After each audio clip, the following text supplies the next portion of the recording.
because of that very harsh geographic reality, it has been a place for banditry or like some anarchy for ages, even for centuries. In the past, there were bandits who would go there so going up to the mountains is a phenomenon in that part of the world.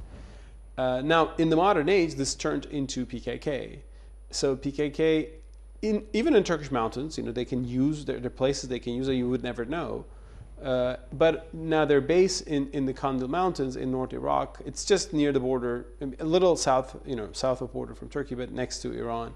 And it is impenetrable. I mean, it is very, very hard for any... But Turkey they would like to intervene into northern Iraq. Turkey has bombed several targets. Turkey has attacked several targets in North Iraq. But it doesn't finish the problem. I mean, if they really went in with heavy force and deployed soldiers.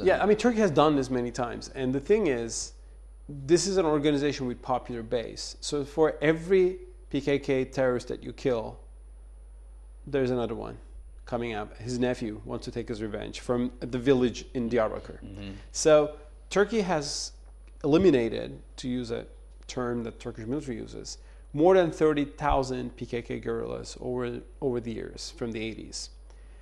They still have 5,000 out there. And I know if there's a way to eliminate these 5,000, there will be more people, because this is an organization with millions of supporters, at least 2-3 million supporters in Turkey. And the young generation there is kind of pro-PKK. So yes, you have to fight terrorism with weapons, but this will not end the problem. So that's why you need things like a political solution, some dialogue, some reforms, and so on. But you have to use them both. You have to use, I think, carrots and sticks at the same time. Would you agree? Okay, you disagree with the use of force? I agree with the use of force, but I know it is not decisive. Sure, as a last resort, possibly. Would you agree with the theory that Turkey's interest in Syria currently is using of supporting the Western agenda of moving into Syria to make the West accepting to the possibility of Turkey moving into the Kandil Mountains and wiping out the Kurdish separatists? Well, of course, these are Syria and Iraq, two different cases. I mean, from the beginning, Turkey had an intention of going there from 2003, creating a zone in Iraq and so on. But I don't think Turkey will do that in Iraq, because I mean we have good relations with the Iraqi Kurdistan government right now, and we know that like an occupation of North Iraq, which we did before, doesn't solve the problem. There might be targeted attacks, though. That's something different. An occupation is different. Like having a targeted attack on a specific target in the Kandil Mountain, that's different. So a targeted attack is always possible. As for Syria, Turkey is very concerned about Syria for various things. There's a Kurdish population in Syria. Well, it's an Arab country. We have Arab, citizens on the other side of the border. Some of them who sympathize with this Assad regime because of their religious ties. Some of them sympathize rather with the Sunnis of Syria because they're Sunni. So the Syrian-Turkish border is quite an artificial border. So this society doesn't end. It just goes the same social structure. So whatever happens in Syria will be a concern for Turkey, also for humanitarian reasons. I mean, when at the height of the terror of the Damascus regime on its own people, which I condemn, more than 10,000 refugees came to Turkey to find safe haven. Turkey welcomed them, but what will happen if 500,000 people comes, and what will Turkey do with that? So that's why Syria is very crucial for Turkey, very important, and that's why the government did everything they could do, hoping that they could convince somehow the Assad regime to be less violent and do some reforms. But I think they have come to the point of losing hopes. What will happen from now, I can't say right now. But if the Arab Spring in Syria is successful for the protesters, what will come in its wake? Will there be a liberal form of democracy? Will there be a liberal form of Islam in the future? Well, the Arab Spring is, of course, a very complicated story, but I think it's overall a positive story.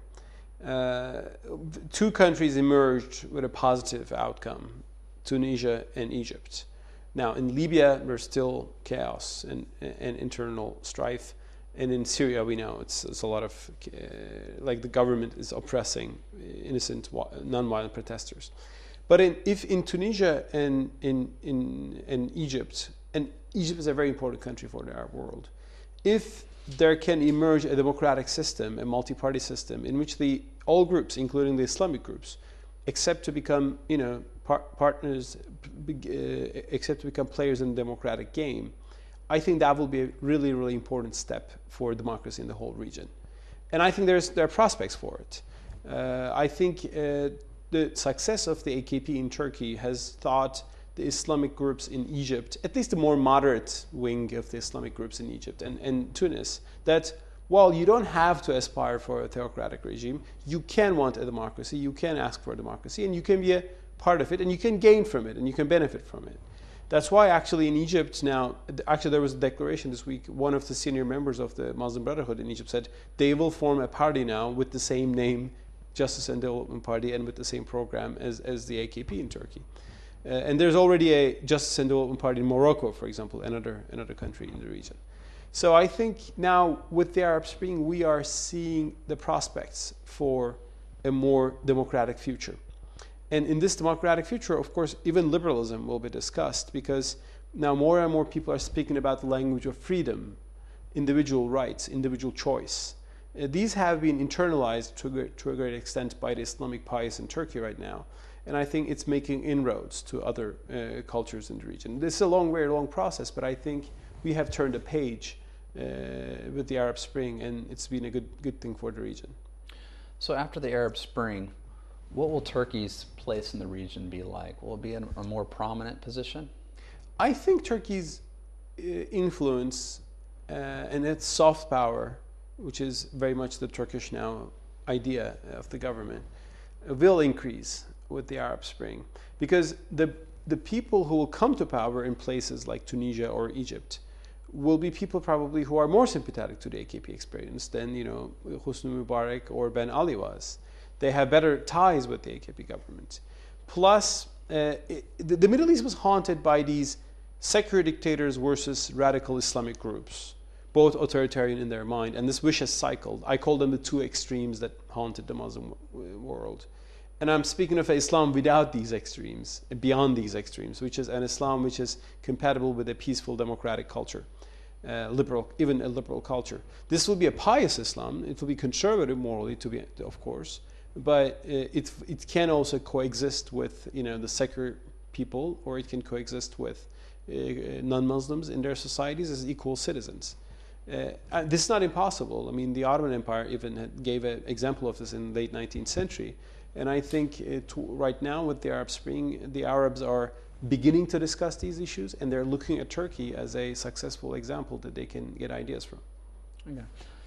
Mustafa Akil, thank you very much for being with us. My pleasure, Alan. That concludes this episode of Corridor 39. Look forward to seeing you next week.